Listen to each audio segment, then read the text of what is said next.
যেমন ইহসান করেছেন সুমামাও ঠিক তেমন ইহসান ফিরিয়ে দিয়েছে, ঠিক কিনা বলেন? তাহলে এক নম্বরে হচ্ছে আদল, ন্যায় বিচার। দুই নম্বরে সবাই বলেন ইহসান, সদাচরণ।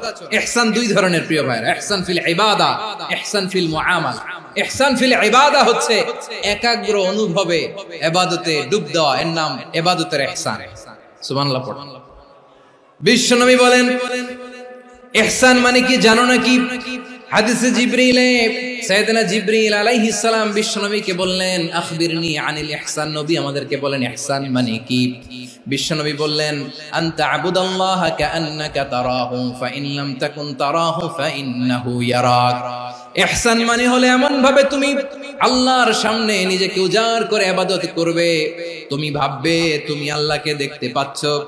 আর এটা যদি ভাবা তোমার জন্য কঠিন হয়ে যায়, অন্তত এতটুকু তুমি ভাববা যে